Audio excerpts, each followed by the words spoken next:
मैं आता हूँ तेरे पास, प्रभु यीशु मेरे मसीह, मेरे पापों के लिए ही उधार दे मसीह।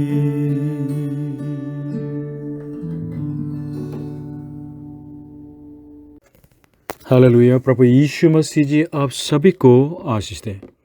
आदम के पाप के बाद मानव जाति ने तो परमेश्वर को खो दिया, इसलिए तब से मनुष्य शांति की तलाश में, मुक्ति की तलाश में और परमेश्वर की तलाश में होके आ रहे हैं। दर्शन शास्त्र के द्वारा, धर्म के द्वारा या अच्छे कर्मों के द्वारा, ध्यान के द्वारा, भक्ति के द्वारा, नैतिकता के द्वारा और मनन के साथ तो परमेश्वर के दर्शन पाना चाहते थे, लेकिन सब फेल हो चुके हैं। बाइबल क्या बताती है? इसके विपरीत बाइबल ये बताती है कि परमेश्वर खुद मनुष्य बन के मनुष्य के इतिहास में आया। सृजनहार परमेश्वर कैसे मनुष्य बन सकते हैं?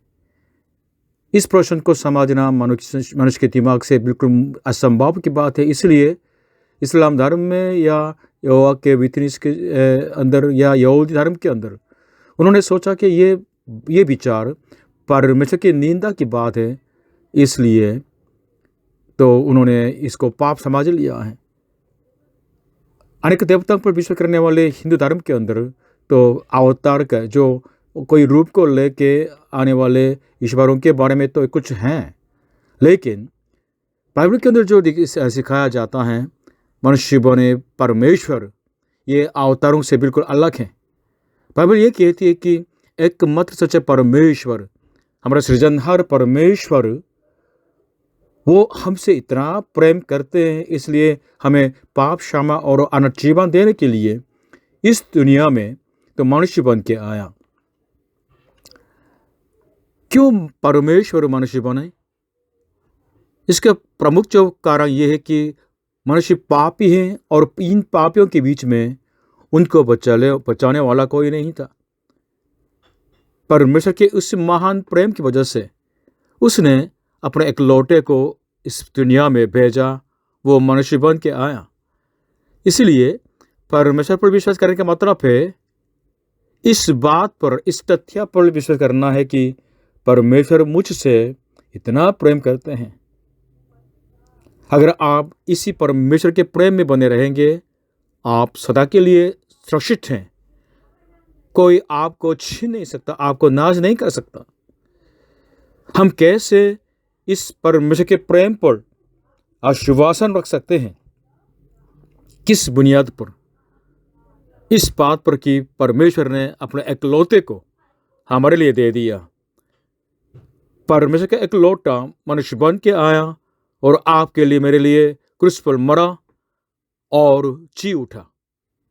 इसलिए बाइबल के अनुसार विश्वास का मतलब है इसी प्रभु यीशु मसीह पर विश्वास करना और उनको भेजने वाले पिता परमेश्वर पर विश्वास करना है। प्रभु यीशु मसीह पर विश्वास करना क्यों महत्व है? क्योंकि ये ही हमें अनंत जीवन देने वाला है। अगर आपके बच्चे मर रहे हैं तो माँ बाप होने के नाते आप क्या नहीं करेंगे? बिल्कुल सही, पिता परमेश्वर ने भी हमसे इतना प्रेम किया है और हमें नाश होते हुए देखना नहीं चाहते थे, इसलिए अपने इकलौते को हमारे मानव जाति के पाप के प्रायश्चित बना दिया है, मतलब मरने के लिए भेजा, ताकि जो प्रभु पर विश्वास करते हैं तो अनंत जीवन पाएं। पिता परमेश्वर ने अपने इकलौते को कैसे इस दुनिया में भेजा है, क्यों भेजा है, इसके बारे में हम एक वचन के द्वारा और अध्ययन करना चाहते हैं। बाइबल के अंदर सबसे प्रसिद्ध एक जो पद है यूहन्ना 3:16, इस तरह लिखा है, क्योंकि परमेश्वर ने जगत से ऐसा प्रेम रखा कि उसने अपना इकलौता पुत्र दे दिया, ताकि जो कोई उस पर विश्वास करे वह नाश न हो परंतु अनंत जीवन पाए। परमेश्वर के प्रेम की वजह से उसने हमें अपना इकलौता पुत्र पाप वाले के रूप में दे दिया है और प्रभु यीशु हमारे लिए आया, मरा, जी उठा। इसलिए जो कोई प्रभु यीशु पर विश्वास करते हैं वो नाश न होंगे परंतु अनंत जीवन पाएंगे। खुद मनुष्य बनने के लिए परमेश्वर की ये योजना बहुत बहुत सालों से पहले से है। उत्पत्ति 3:14-15 पढ़ेंगे, आपको समझ में आ जाएगा। तब यहोवा परमेश्वर ने सर्प से कहा, तूने जो यह किया है इसलिए तू सब घरेलू पशुओं और सब बनेले पशुओं से अधिक शापित है। तू पेट के बल चला करेगा और जीवन भर मिट्टी चाटता रहेगा। और मैं तेरे और स्त्री के बीच में और तेरे वंश और इसके वंश के बीच में बैर उत्पन्न करूंगा। वह तेरे सिर को कुचल डालेगा और तू उसकी एड़ी को डसेगा। परमेश्वर ने पहले आदमी आदम और उसकी पत्नी ईव को एदेन बगीचे में रखा है और भले बुरे के ज्ञान का पेड़ का फल न खाने के लिए बोला था, लेकिन सांप ने धोखा दिया है और ईव ने खा दिया और उसके पति आदम को भी दे दिया। सो मनुष्य पाप में गिर गया है, परमेश्वर की आज्ञा को तोड़ दिया है। तब परमेश्वर सर्प को बिल्कुल न्याय करने के टाइम में इस तरह उसको बोला था 14-15 पद में। यहाँ जो सांप है बाइबल के अनुसार शैतान को प्राप्त करता है। इसलिए यहाँ जो वादा है 15वें पद में, वह मतलब स्त्री का वंश, स्त्री का जो संतान तेरे सिर को कुचल डालेगा और तू उसकी एड़ी को डसेगा। मतलब पाप और शैतान के सामर्थ्य को बिल्कुल नाश करने वाले एक व्यक्ति को भेजने के लिए परमेश्वर ने वादा किया है। वो कौन होगा? स्त्री के वंश के लाएगा। ध्यान दीजिएगा, इस्राएल में हमेशा आदमी प्रमुख है इस्राएल के कल्चर में। और इसलिए किसको बोलेंगे तो किसका बेटा, किसकी बेटी, सब पापा का जो नाम हमेशा महत्व था। लेकिन अभी परमेश्वर क्या बता रहे हैं? मानव जाति को बचाने के लिए मुक्तिदाता को भेजने के समय पैसे पहले और शैतान के बिल्कुल साम्राज्य को नाश करने के लिए एक जो व्यक्ति को भेज रहे हैं, लेकिन उसको एक आदमी का बेटा नहीं कहा, लेकिन वरन स्त्री के वंश कहा। यह स्थिति स्पष्ट है। शुरू से परमेश्वर एक जो व्यक्ति को भेजने के लिए प्लान बनाई थी। जब टाइम बीत रहे हैं तो मानव जाति को बचाने के लिए परमेश्वर के ये मुक्तिदाता जैसे वादा किया गया वैसे ही तो आ गया और उनके बारे में प्रकट किया गया है और ज़्यादा गहराई से। वास्तव में मनुष्य बनने वाले परमेश्वर के जो बेटे के द्वारा जो मनुष्य को बचाने के लिए परमेश्वर ये योजना आदि में से है। अगर आप इफिसियों के पहले अध्याय 4-5 पढ़ेंगे तो और स्पष्ट समझ सकते हैं।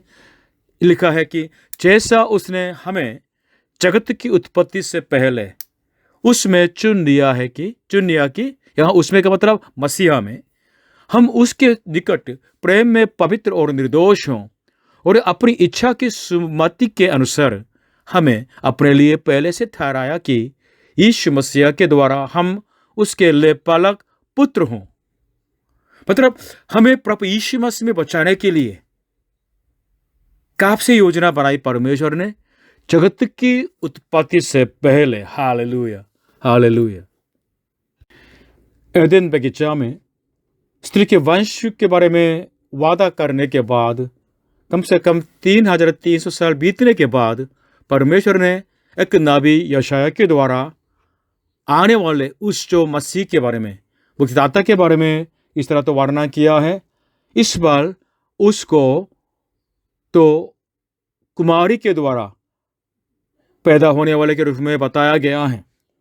यशायाह के 7:14 में इस तरह लिखा है कि इस कारण प्रभु आप ही तुमको यह चिन्ह देगा, सुनो, एक कुमारी गर्भवती होगी और पुत्र जानेगी और उसका नाम इम्मानुएल रखेगी। कुमारी के द्वारा पैदा होने वाले बेटे का नाम इम्मानुएल रखा जाएगा, इस तरह बताया गया है। यहाँ इम्मानुएल का मतलब है परमेश्वर हमारे साथ। इसलिए सीधे पूछे, जो कुमारी के द्वारा पैदा होने वाले हैं वो कौन है? वो आदमी कौन है?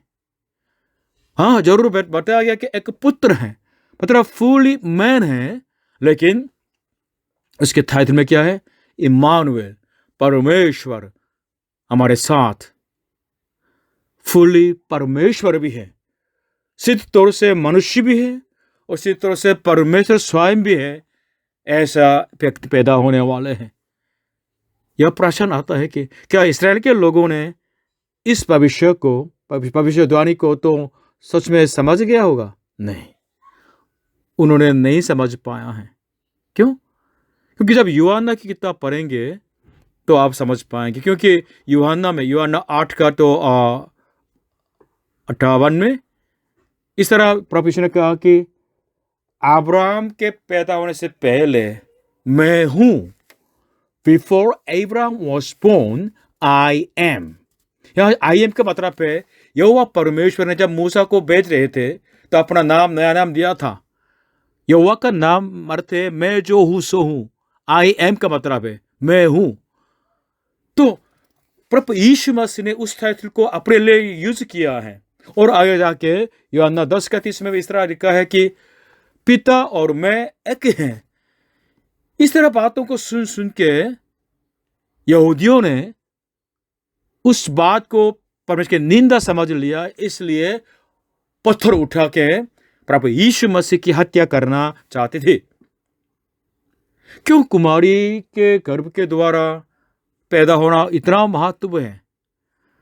अगर नेचुरल बायोलॉजिकल यौन संबंध के द्वारा इस तरह अगर वो पैदा होता कोई आदमी, वो आदम की संतान होते और वो पाप ही बन जाते। इसलिए पाप के प्रभाव से बिल्कुल अलग करने के लिए परमेश्वर अपने एकलौते के लिए पहनने के लिए एक विशेष देह को कुमारी के गर्भ के अंदर बना रहे थे। पवित्र आत्मा ने उस विशेष देह को बनाया ताकि पाप से बिल्कुल कोई संबंध न रख सके। इस तरह यशाया के भविष्यवाणी देने के बाद और 700 साल से ज्यादा तो बीत गया। एक दिन इस्राएल के अंदर एक जो कुमारी मरियम के पास परमेश्वर ने अपना स्वर्गदूत गब्रिएल को भेजा। गब्रिएल आके उसी के सामने, उस स्त्री के सामने, उस कुमारी के सामने उसके गर्भवती होने के बारे में इस तरह तो बताया है। स्वर्गदूत गब्रिएल ने उस कुमारी को जो बात कही है उसके पर हम मनन करें।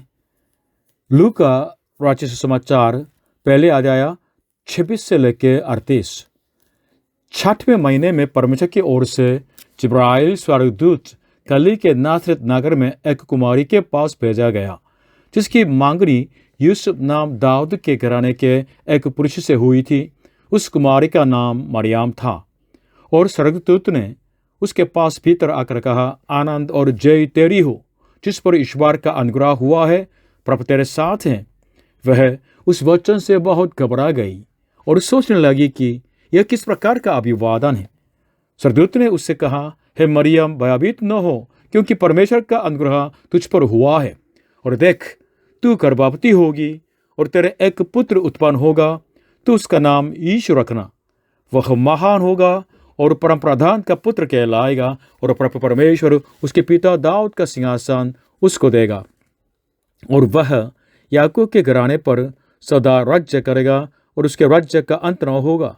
मरियम ने स्वर्गदूत से कहा, यह क्यों कर होगा? मैं तो पुरुष को नहीं जानती ही नहीं।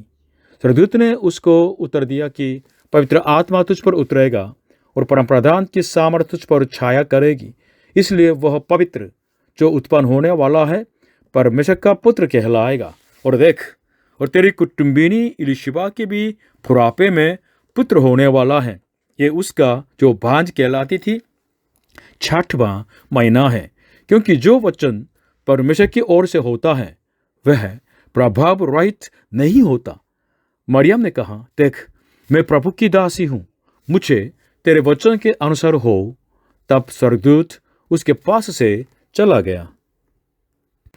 बाइबल के अंदर मसीह के जन्म के बारे में ऐसे बताया गया कि वह इस्राएल के एक गोत्र युद्ध में तो पैदा होने वाले हैं और उस युद्ध गोत्र के अंदर दाऊद का घराना दाऊद राजा के घराने में से एक जो आदमी था यूसुफ, तो उसके जो मांगनी हुई थी मरियम के साथ, तो परमेश्वर इसलिए मरियम को अपने स्वर्गदूत गब्रिएल को भेजा था। तो गब्रिएल ने क्या बताया उस जो कुमारी मरियम को? सारांश में यह है कि तू गर्भवती होगी, एक पुत्र जानेगी, और वो जो पवित्र व्यक्ति है और परमेश्वर का पुत्र है, और सर्वशक्तिमान परमेश्वर का पुत्र है, और यीशु नाम रखना, और वो दाऊद के सिंहासन पर सदा के लिए राजा करने वाले हैं। इस तरह है। इसलिए साधारण जो व्यक्ति नहीं है, परमेश्वर के पुत्र को चुनने वाले थी। तो कुमारी कैसे बच्चे को जानेगी? क्योंकि मरियम वो खुद कह रहे कि मैं आदमी को नहीं जानती, ये कैसे हो सकता है? अगर ये हो सकता है तो अगर ये पैदा करेगी तो क्या हो जाएगा, क्या हंगामा हो जाएगा।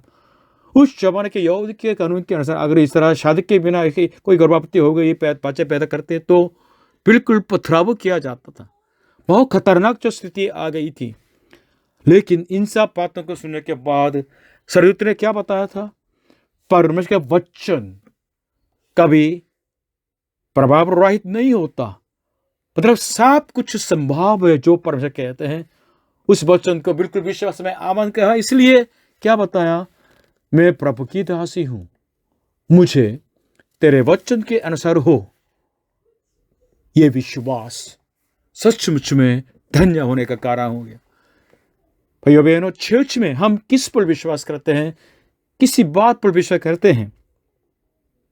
चर्च में हम हमसे प्रेम करने वाले परमेश्वर पर विश्वास करते हैं।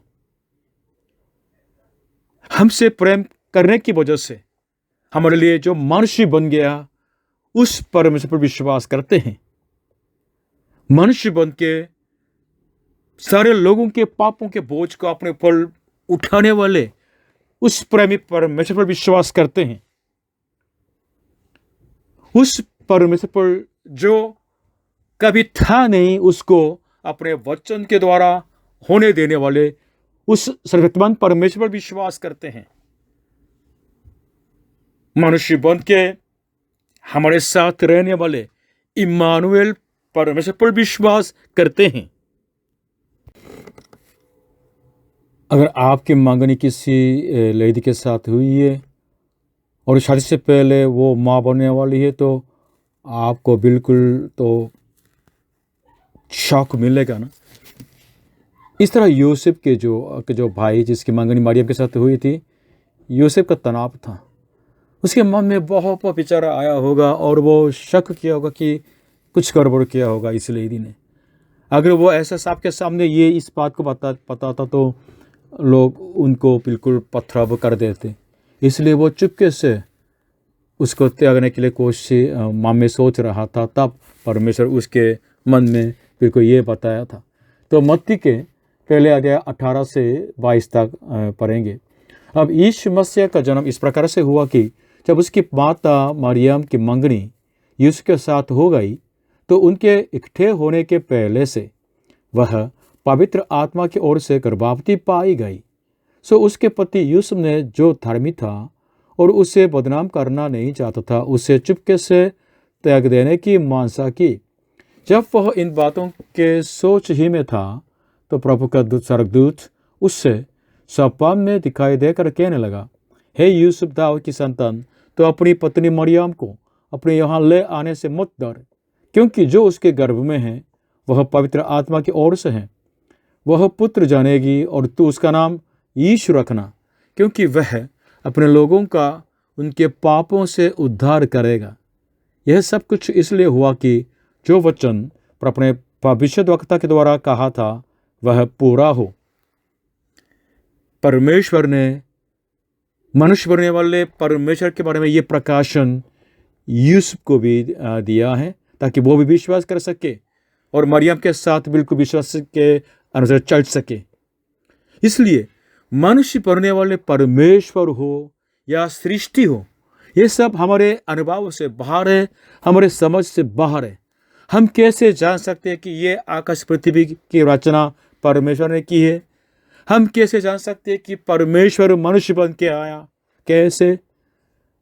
उस परमेश्वर के वचन के द्वारा विश्वास से हम जानते हैं, विश्वास से हम जानते हैं ईश्वरीय प्रकाशन को। भाइयों बहनों, मैं आपसे इन प्रश्नों को पूछते हुए समाप्त करना चाहता हूं।